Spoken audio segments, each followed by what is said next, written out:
Hello, everybody.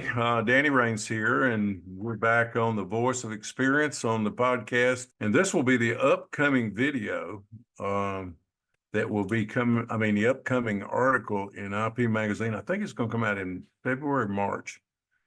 And as a result of all the cold weather we've had, I decided I would write an article. I never know what Kate wants me to write, but she usually gives me leeway to do pretty much whatever the hot topic is this week or month is what I like to cover, because if there's that many people asking about it or commenting on it on social media and everywhere else, it could be one of those unknown topics to where it could save somebody's life or it could get somebody hurt if they don't quite understand it. So what I did is I went back and I looked back in the day, and this is some of the early days of my apprenticeship, which was not really an apprenticeship. My apprenticeship was learning how to climb a pole. And then once you prove the fact that you climb pole, then you go out and start working on a line crew, and then you can start building and maintaining distribution, transmission, and overhead and substation, whatever we were doing. So what I want to talk about today is ruling spans and sagging tables. In other words, the amount of proper tension that you sag a conductor at. And I think as a result of the cold weather we've had, it came up the last, I guess, I don't know, well, it's really strange. In this part of the world I live in down here, I think last Sunday morning it was 9 degrees above zero, and today it's 75. So, if you don't like it, just hang around a minute and it'll change. But it's okay. You get used to it if you live in the South. It's not a continuum like it is anywhere else. Well, because of this cold weather, there were a lot of trouble calls. There were a lot of unscheduled outages. And of course, it was in my day back when I was a training crew foreman and even a lineman, crew leader. I was a crew leader on a training crew. And that's where and that was back in the 80s. And that basically, I really started getting into the books and started looking and reading, because until then, it was one of those things where there was a belief out there with linemen: if it looks good, it'll work better, and it don't look good till there's no sag in it. That was the bottom line. Well, get all you can get and then get 3 more and don't lose any making it up. That was kind of the byline. The problem with that is when you do that in really, really warm weather and it gets cold, there's a problem. It's usually the tension table that you've exceeded. And we never used a dynamometer back in those days. It was all but we eyeball it, That's all we ever really did. What I want to do is go back and kind of give you a little history on sagging tables, ruling spans, and then determining the amount of sag. I hope that most construction manuals for companies now, if you have like a spec book, specifications book, you'll wind up with a sagging table and a chart somewhere in there. You should. In other words, first thing you have to do is find your ruling span. The ruling span is nothing more than looking at a mile of wire or whatever you're pulling, get the longest span, the shortest span, but you add them all together and then divide it into the number of spans, get the average, that's the rule, and then look at the temperature that day you're sagging and let that be your guide. Well, we had a lot of folks back in the day and a lot of contractors too. They just love tight wire. I mean, I worked for a foreman. If you had any sag in the wire at all, you had to go back and go up there and put some nylon ratchet horse on and then pick it back up if it was new construction, like reconductoring, things of that nature. Well, back in those days, that ruling span was the key to the whole thing. But most apprentices that I dealt with in those training crews, they had no idea what ruling span was and the effect of how the temperature, if you had triple AC or ACSR, or even copper for that matter, copper won't shrink and expand as much as aluminum will, but it will expand and retract. So, but that was kind of the philosophy back then. You know, if it looks good, it'll be fine. It'll work. Well, that went on for years and years, and you know, I know. Let's try to remember. 1994, 1984. There was a cold weather came through here in January. I was a lineman in Macon, Georgia, and of course got the phone call about midnight, 11 o'clock at night. Got up, and got dressed, and went to work, and got in there, and of course by then, you know, the temperature was 0, which had never ever happened in Macon, Georgia. I mean, I've been there just about all my life, except for a little while up in Chicago and other places. But it was cold. I mean, it was so cold that the hydraulic fluid in High Rangers, and that was back before Altec bought High Ranger, but the buckets didn't work because the hydraulic fluid was freezing up. And we started getting trouble calls right and left everywhere. And I mean, we had everybody that would answer the phone and come in and work was working that night. And there was wire being pulled apart everywhere in that town. The first call I got was down on the south side of Macon, and it was out on what we call Cornfield Road. There was a set of 1,200 amp gang switches down there. It was 750 triple AC, and which was no steel core, and which means it's going to expand and contract even more.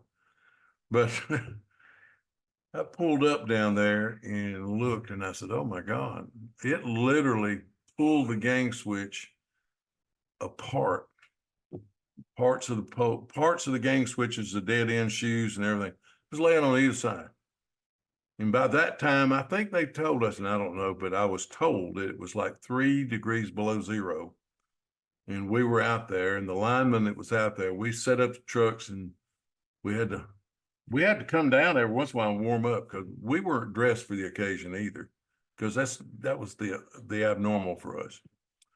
And we'd come down, warm up, go back up, and then we started stripping all that hardware out of that gang switch. And I never will forget the fellow that was with me that night was a fellow named Johnny Bell. And I hope he's still around. I hadn't seen him or heard him lately. And of course, that's been 40 years ago. I never will forget, he took his 9-inch Klein pliers and pulled a Carter key out of a set of glass insulators, disc insulators. And as we've done many times in warm weather, he took that Carter key and stuck it and was going to hold it in his lips right here while he was actually changing the bells out because it broke the bells. And I hollered at him. I said, it's too late. He put that daggone Carter key right there and it pulled all the meat right off his lips. It was terrible. We later found out that wire had been pulled in the summer before, as well as another trouble call I'll tell you about, by contractors. And the contract coordinator that was looking after those contracts, one of those guys that loved tight wire. Well, the spans were about 250 feet. That was kind of the norm for that larger wire, 750 wire. And so, you know, it was pretty level ground. It was not uneven earth. It went up and down hills or anything like that. Well, come to find out, later too, we found out that wire was sagged in at about a little over 2,000 pounds on a dynamometer, because we had to go back out there and drop it and resag it and do all kinds of stuff to it because it was too tight. I mean, you know, if it had done that again, it would have damaged poles again. It was amazing. Over 2,000.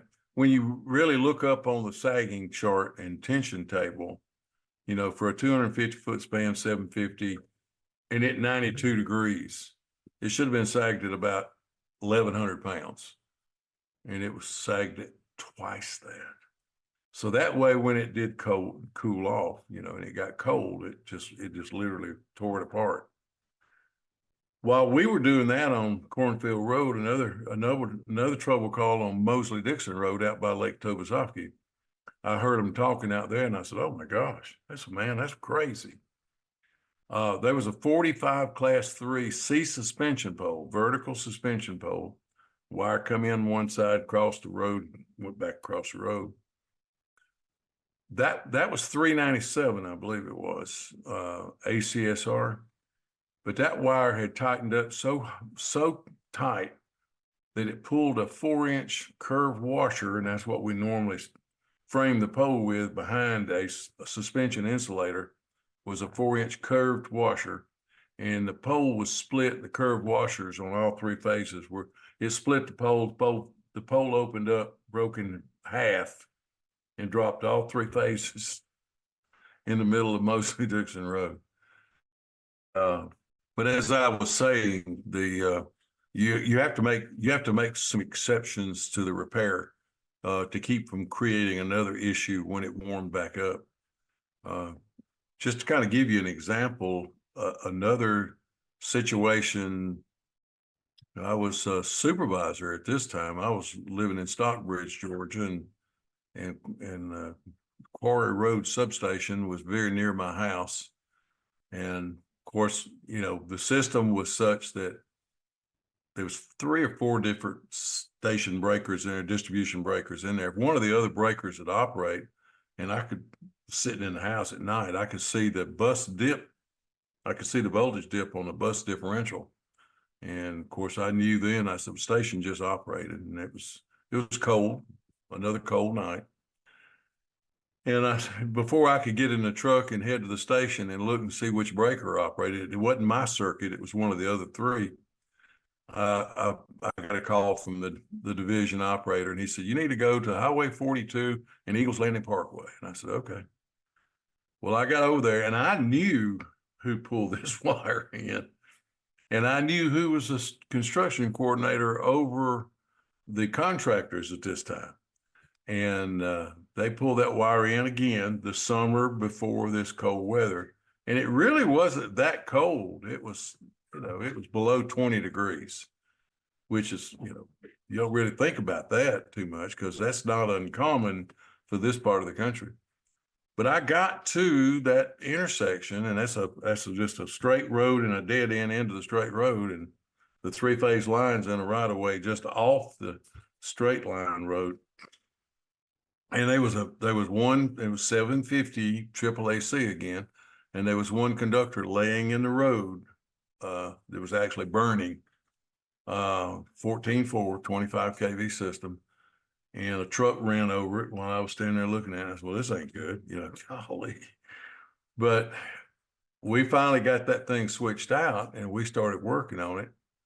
When we finally pulled that wire back up to the pole to where it had pulled, it literally pulled out of the dead end. And I guess they just didn't tighten it up enough. But it pulled out of the dead end shoe, and it liked about 14 to 16 inches making it back to the dead end shoe. So that's how much it drawed up, you know, contracted in the cold weather.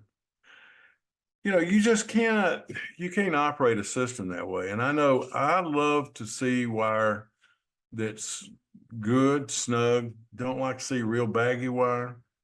You know, you pull 4-aught ACSR and you pull it in at what the sagging chart says. And, you know, if that wire was getting low on the reel, you know, close to the center of the wooden reel that it was coming off of, you still see the curls in the wire.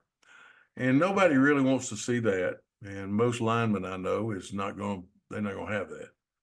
So they're going to make that exception. Well, when I finally, you know, left the lineman crew leader world and was in a supervisor's role and started doing training work we had an apprentice training crew, and that was before our training center took over the progressive training program for, the distribution lineman, transmission lineman. I was up there and I had the training crew. And so basically I really hammered it into those guys. And I had some really good apprentices on that crew. I hammered it into them that you need to follow the rules because if you want to go back and look at it later and see it, because we're one of those niche professions that we can drive up and down the road and see our work 20 years later. I changed that pole out, or I sagged that wire, or whatever. You got to do it right, or it's going to be uglier than a train wreck 20 years from now. So make sure you do it right. Well, one of the apprentice training crews I had, my line supervisor, once I got them through the basic load line work and classroom work, and then we got them, I had 2 buckets and a line truck and a crew leader and a lineman and 3 apprentices. And that was the training crew. And we went out and we started doing productive work. I mean, that's how we trained the apprentices back then. But it was my job then, my responsibility then to train them according to the way the spec book said, and also the industry standards and the regulation. And then we had a safety rule book. So, it was a challenge. It was a task. A lot of the other foremen didn't want nothing to do with it. And I said, that's fine, I'll do it. I usually take on things everybody else wouldn't take. He gave us GW gave us a substation, Battle Creek substation. There was a section of then Jonesboro, now Mara, and a whole bunch of stuff south side of Atlanta. Of course, it was growing, and there was a lot of industrial and commercial growth in there. The load went up. The substations then became too far away. So they actually pulled 115 line into kind of the middle of all of that. And they built a substation, and we pulled 3 circuits of 750 out of there and tied it in respective places to break that load up to where, the load wouldn't be so much. It was about to trip breakers on another circuit, another substation further away. Well, I told those guys when we did this, I said, look, you're fixing to lay down something here that's going to be here for the rest of our lives and even longer. I said, let's make sure we do it right. Well, it was also it was a distribution circuit. One circuit was a distribution circuit. It was an underbuild on 115 kV transmission lines. And also it was hill valleys. I mean, it was not an easy pull of wire. Okay. And a lot of folks don't really think about this. And when I told them what I thought we needed to do, and it actually worked out pretty good. Of course, they fussed at me, but that's okay too. They didn't quite understand. And once they did, they said, well, I'm glad we did this. But anyway, we pulled that 750 out and went down that transmission right away. And of course, the transmission structure is 1,500 feet apart. So we had to add 2 or 3 poles in between. So we had to make sure that the alignment of the phase conductors, related to the transmission and the distribution line, we had to keep it level, or we would have had all kind of cattywampus going down through there. Also, to add insult to injury, where we pull from, and 2, there was a hill in between, and it was a pretty good little bump. Okay, so one side of that hill was the majority of the pool was long, and the opposite side of the hill was the short pool toward the dead end, to where we went back and tied back into an existing circuit. So in order to get that sag and tension correct, we had to sag it from both ends, because if you sagged it from one end, the long end, the short end was so tight you couldn't hardly move it. If you sagged it from the short end, you had bag on the other end because you couldn't pick it up enough. And I said, okay, well, there ain't one way to solve this. We did the rule and span. We looked at it. It wound up 250 to 280 feet, if I remember correct, an average span. So the rule and span wound up being about 275 feet. We looked at the sagging charts that day. It was summertime when we were doing it because we always pull wire in summertime. We hardly ever pull wire in winter. And we were working there and we figured it out. Well, we went in. Of course, guying is another thing. You know, we had to have the guys in our specification call for a guy per pace, you know, on a dead end or a C suspension pole. So we had to get all the guys correct. And then we got the framing correct. It was all flat all the way.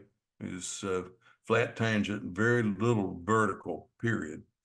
And we got that, and you would be surprised we sagged it from the short end first, because that's where the tensioner was set up and the wire was set up in the substation or right outside the substation.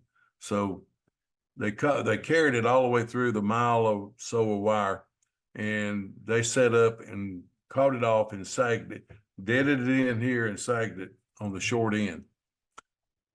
Well, we sagged it. I think we've added 10% to it, which didn't exceed the braking strength of the conductor by a long shot.